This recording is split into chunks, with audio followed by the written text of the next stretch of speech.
So I, 36-year-old male, run a car repair shop, a small business. Nothing fancy, but it is steady and honest. Been doing it since I was 20. I like fixing things. Cars make sense. You know what is broken, you fix it, you are done. People, not so much. I met my ex-wife, Marissa, 34-year-old female, about 10 years ago at a local event downtown. I was fixing a busted generator behind a food truck, and she was there doing chair massages in a tent with crystals and incense. She came over and asked if I knew how to fix her speaker setup because it was not vibing right. That was her thing. Always something with the vibe. We started talking, and she was funny in this kind of floaty way. You know those people who sound like they are quoting a blog post 24/7? That was her. But I liked it. She was different from what I was used to. Artsy, spontaneous, real into energy work and intentions. At the time, I thought it was cute. Things moved fast. A few months in, we moved in together, and we got married 2 years later. Backyard wedding. She wore a flowy cream dress with no shoes. Said shoes were too restrictive. I should have taken that as a preview of how things were going to go. But hindsight, right? 2 years into the marriage, we had Oliver, our son. Man, that kid is everything. I remember holding him in the hospital and thinking, okay, this is it now, this is what matters. He had this tiny little cry that sounded like a rusty, squeaky toy. And I swore right there I would never let anything happen to him. And I did not. Still have not. But with Marissa, it was like the second she became a mom, she started glitching. Not in a mean way, just checked out. She stopped working completely, said she needed time to connect with her postpartum self. I handled it, took more hours, kept up with the business, learned how to make bottles, and clean spit up off everything I owned. I was not resentful, not at first. That is what you do when you love someone.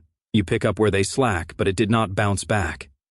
Even after Oliver started sleeping through the night and things got easier, she did not come back to the version of her I knew.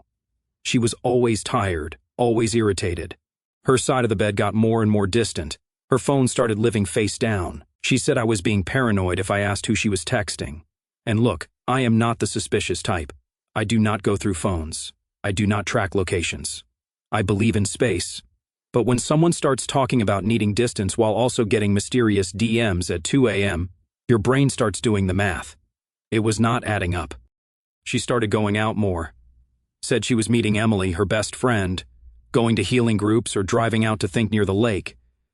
I would ask, "Are you good?" And she would say, "I just feel off lately, like I was supposed to know what to do with that." I remember this one night clear as anything. I was on the couch with Oliver asleep upstairs. Marissa walks in after midnight, says nothing, drops her keys, goes straight to the bathroom, locks the door, and stays in there for like 40 minutes. No explanation. When she finally came to bed, she did not even look at me. I just stared at the ceiling that whole night. Thought maybe I was losing my mind, like I was missing something huge, but I could not figure out what. Then it happened. One Wednesday morning, she was gone. Like fully gone. Not ran to Target.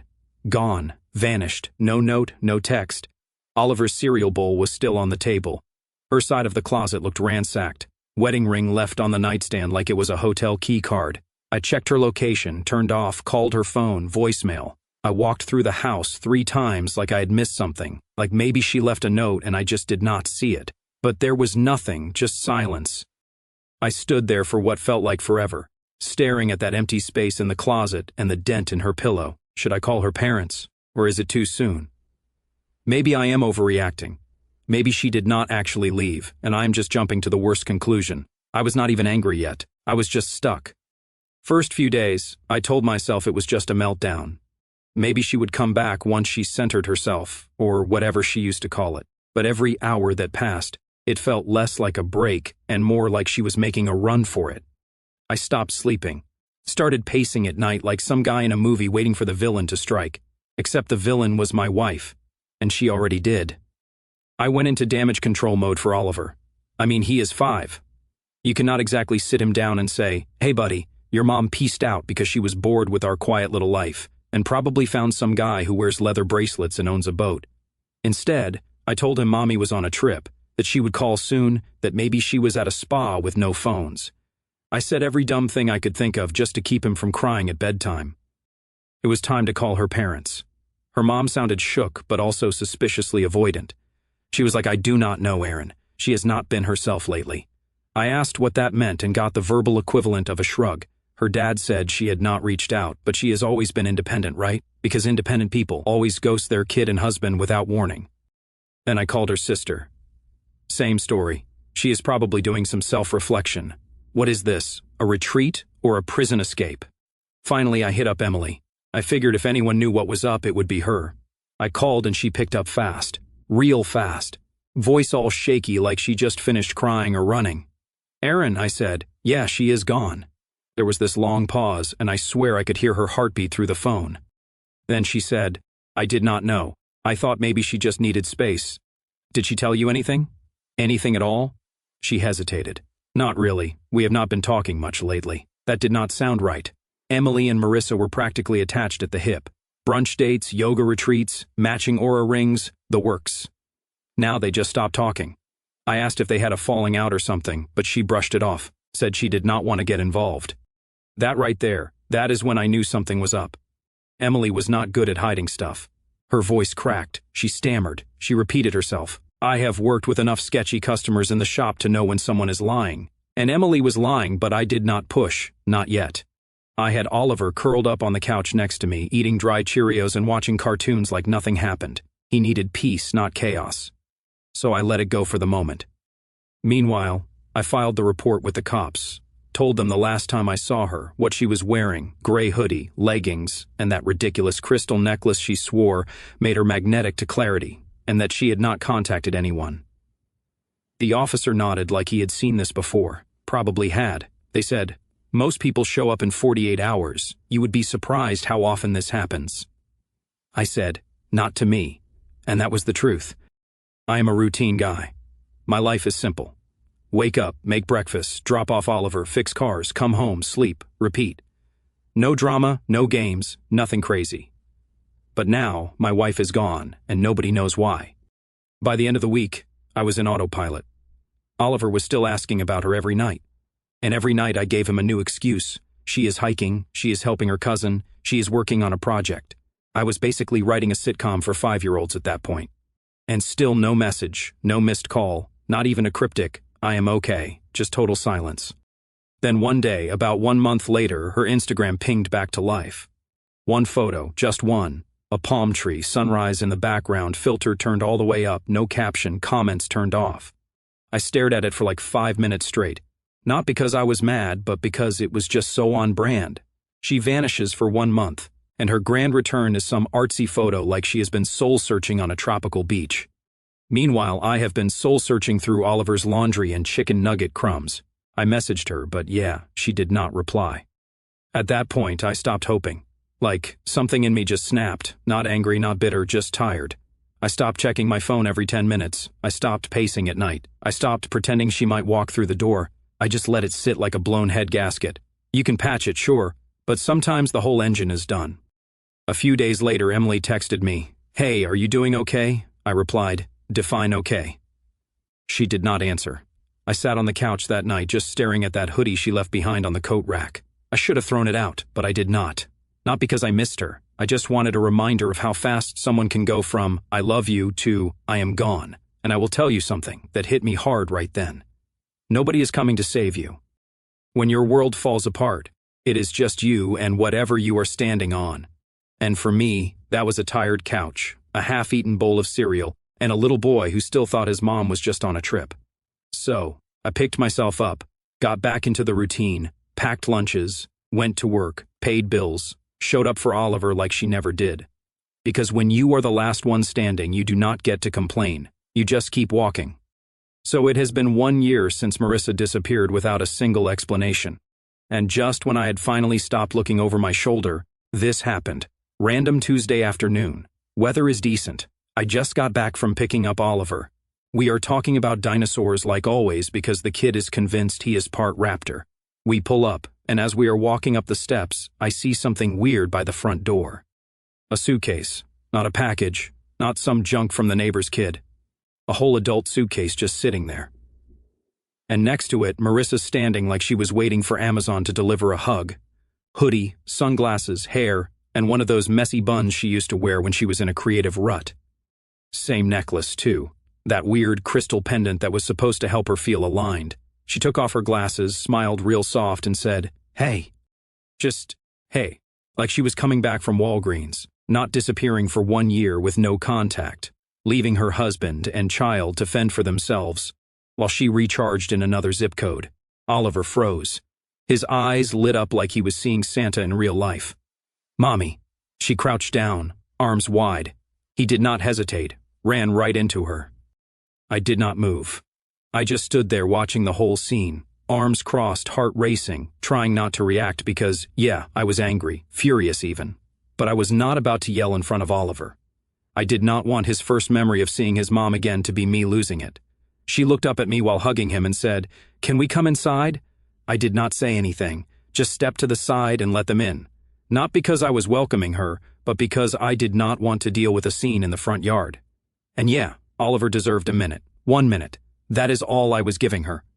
She walked in like she still lived there, dropped her bag in the hallway, looked around the living room like she was taking inventory. "I like what you did with the couch," she said. "I did not do it for you," I replied. She tried to act normal for the rest of the day, like this was not the same woman who left her wedding ring behind and bounced without even leaving a voicemail. Oliver, of course, did not notice the weird tension. He just wanted to show her his toys, his drawings, the book he learned to read. My chest actually hurt watching him because you could tell how much he missed her. That night, we sat at the kitchen table. She asked if she could help with dinner. I told her it was already done. She said, "Oh, I just thought maybe we could do it together again." Again, lady, the last time we made dinner together, the president was still a different guy. She sat there eating like this was a regular Tuesday, talking about how she has been through some things and how she learned a lot about herself and found peace in unexpected places. She did not say where she was, did not say why she left, just kept dodging the real stuff like she was trying to win points on a game show called Avoid Accountability. After Oliver went to bed, she followed me into the kitchen, stood there real close, voice all quiet. "I missed you," she said. I stepped back. "No." She blinked. "What?" "You do not get to say that," I said. "You do not get to disappear for 1 year and then act like you just went on a weekend getaway." "I was in a dark place," she said. "No, you were in a different place. You chose that." She stared at me. "So, what now? You are just going to push me away?" "I do not know what I am doing yet," I said. "But I know I do not trust you, and I am not pretending everything is okay just because you are tired of running." She teared up. "Of course. I did not mean to hurt you," she whispered. "You did not just hurt me," I snapped. "You left your son. You missed birthdays. You missed him learning how to write. You missed everything." Silence. And here is the thing. I was not yelling. I did not throw anything. I did not even raise my voice. I just said it plain because the truth does not need decoration. She asked if she could stay for a little while, just to be around for Oliver. I said fine, the guest room. But only until I figured out the next step. She looked relieved like she just won some prize for showing up again. But in my head, I was already done. But every time I looked at Oliver, it hurt. Not because of him, never because of him, but because he deserved better than a mom who treated coming back like some sort of favor to us. He would ask her to read him a story or play with his dinosaurs, and she would do it like it was part of her probation. 1 hour of family time, then back to staring at her phone and sighing at the ceiling like the universe owed her an apology. I just needed one thing. The truth. Why she left. What really happened. And something told me she was not going to give it to me, but someone else might. I did what I probably should have done 1 year ago. I reached out to Emily again, the one who had acted all nervous when I called her after Marissa vanished. The one who told me she had not seen her, had not talked to her, did not know anything. I texted, "Can we talk in person? Just 5 minutes. I am not mad. I just need answers." She did not respond right away. Took about 2 hours. Then she texted back, "Okay, your place." She showed up that evening wearing a giant hoodie and looking like someone who had not slept in days. She walked in, asked if Marissa was home, and I said no. She had gone to the store, probably to buy oat milk and avoid confrontation. We sat on the porch. Emily looked uncomfortable from the second she sat down. I did not dance around it. "You knew where she was, did not you?" She bit her lip. I leaned forward. "Emily, you have been her best friend since college. I am not here to yell. I am not here to ruin your night. I just need the truth. What happened?" She did not answer, just stared at her hands. "She did not disappear without telling someone," I said. "And it was not her mom. It was not her sister. It was you." Still quiet. I sighed. "Look, I am raising our son by myself. I am trying to figure out what to tell him, what to do next, and the only person who might have a shred of honesty in this mess is sitting right here. She closed her eyes, exhaled, then finally said, "You are right." I did not even feel relief. Just cold, she continued.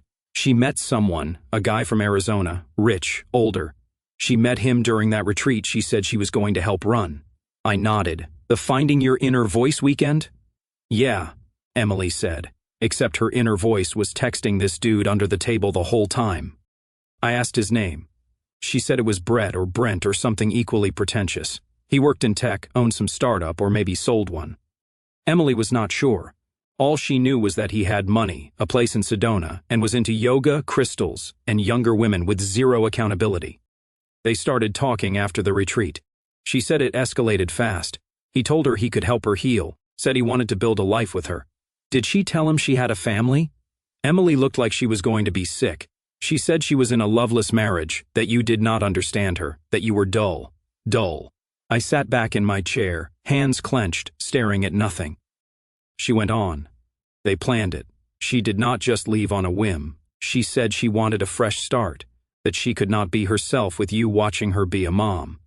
So, there it was. Not a meltdown, not a breakdown, a plan. She walked out not because she was lost, but because she thought she was trading up. She thought she had her exit strategy. Me and Oliver just collateral.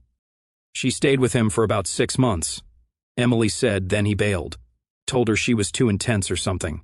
After that, she was couch hopping. Tried going to her parents, but they were not having it. She called me once crying. Said she made a mistake, but I did not know what to say. Why did not you tell me, I asked. Because I felt guilty, because I lied when you first called. And by the time I thought about coming clean, it felt too late. Then she said, "Please do not tell her I told you. I did not say anything. Just stood up, nodded, and told her, thanks. And then I did what I should have done the second she stepped back into that house. I called my lawyer, told him I wanted to protect my assets, house, business, savings, everything. He walked me through it, set up the paperwork. We started the process to lock it all down quietly. No fights, no warnings. I did not confront her yet. Not until everything was secure. Oliver. He stayed happy. I kept his world stable. We made pancakes on Saturdays. We built a Lego castle that took 4 hours and collapsed in 3 minutes. I took him to the park and let him run wild while I sat on a bench, pretending not to feel like a walking bruise. I was not going to let her mess up his world again. This time, I was ready. I stopped pretending. Stopped pretending she was confused. Stopped pretending she was ever coming back for any reason other than things fell apart with her little dude, and she remembered we had a fridge and warm blankets. I played along for a few days, just enough to keep the peace while my lawyer wrapped up paperwork. She started cooking dinner randomly, like that would earn her loyalty points, making weird quinoa stuff Oliver would not touch with a 10-foot spoon. I would just sit there eating chicken nuggets with him while she pretended we were a happy sitcom family. Then one morning after Oliver left for preschool, I dropped the hammer. She came into the kitchen humming. I slid a manila envelope across the counter like it was a coupon she did not see coming. "What is this?" she asked, already looking uneasy. "Divorce papers," I said. "Everything is already filed. You will be served officially next week, but I figured I would do you the courtesy of not finding out by mail." She blinked, then smiled like I was joking. "You are serious?" "Very, because I left." "You are really doing this?" I leaned against the counter, numb. "Because you lied. Because you had an affair. Because you abandoned your son.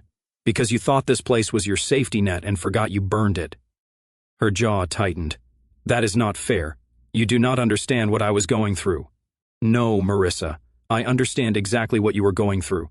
You were going through a midlife delusion with some sandal-wearing startup guy who told you could be free if you just dropped the dead weight, which apparently was me and your kid." That stopped her in her tracks. She blinked a few times like her brain was rebooting. "Wait, how do you even know about him?" I did not answer. Just let the silence sit there between us. Her face started shifting, half guilty, half defensive, like she was not sure if she should play confused or just own it. "Who told you?" she asked again, more forceful this time. "Who was it?" Still nothing from me. I just stared her down. That made her mad. She started pacing like she was working up to some kind of monologue. "I was not trying to hurt anyone. I was just confused. It did not mean anything."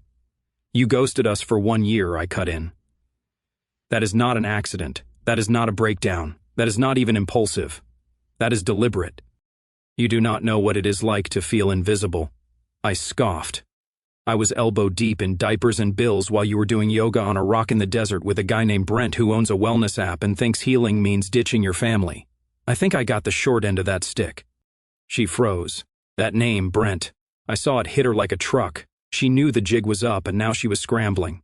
You read my messages, did not you? Still quiet from me. You went through my email. I tilted my head. You left your Gmail tab open. You wanted answers. I found them. I was not going to say Emily told me everything. She did not deserve that.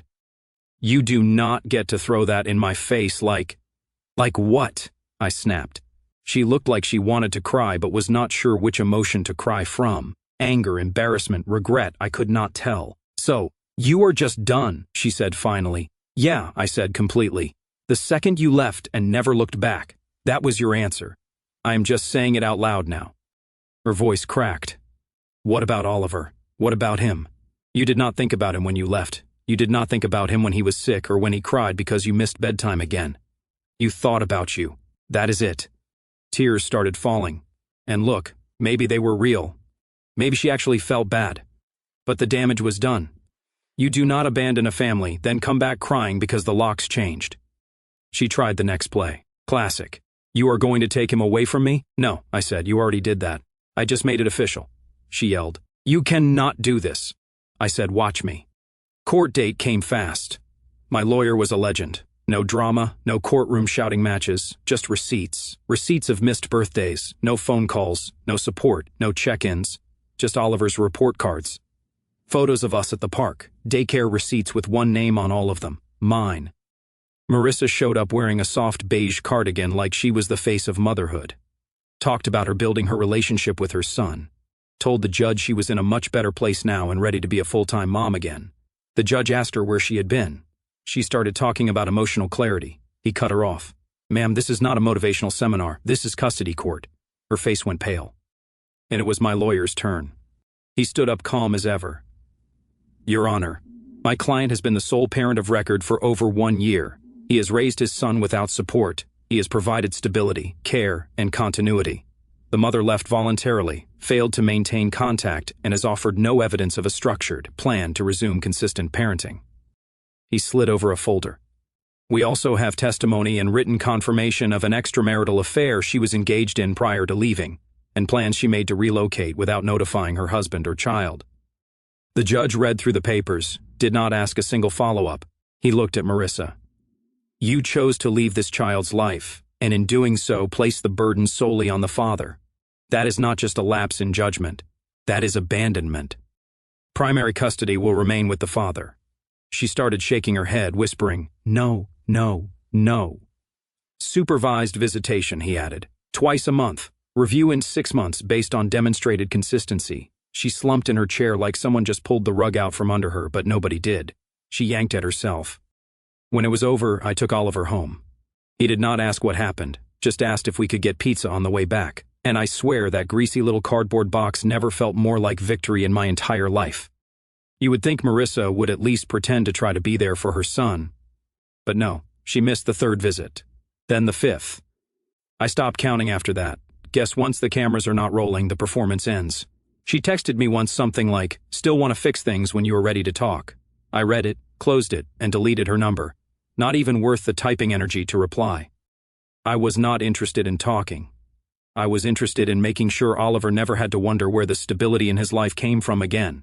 And it damn sure was not from the woman who bailed, because quinoa and crystal shops were not cutting it anymore. So, I focused on what mattered, my shop, my kid, and locking up every crack she left in our lives. Then I met this girl. Let us call her Catherine, 32-year-old female, not like some cheesy movie moment. No sparkly entrance, no glowing light and violins. She walked into the picture like she had always belonged in the frame. Calm, no drama, no audition.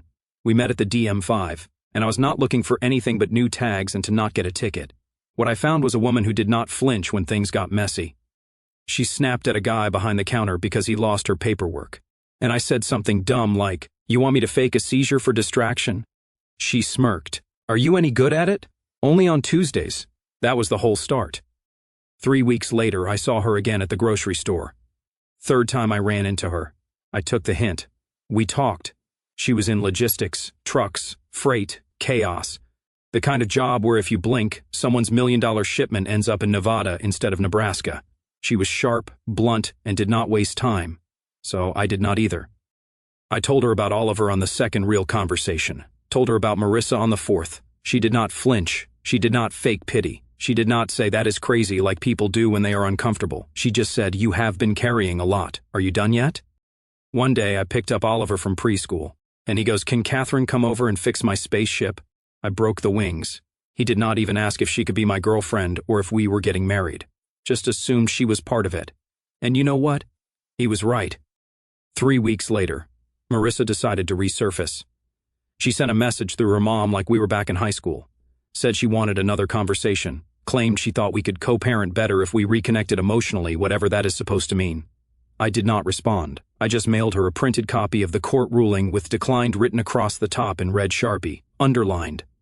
So, of course, she took that as an invitation. 2 days later, it was a Saturday morning.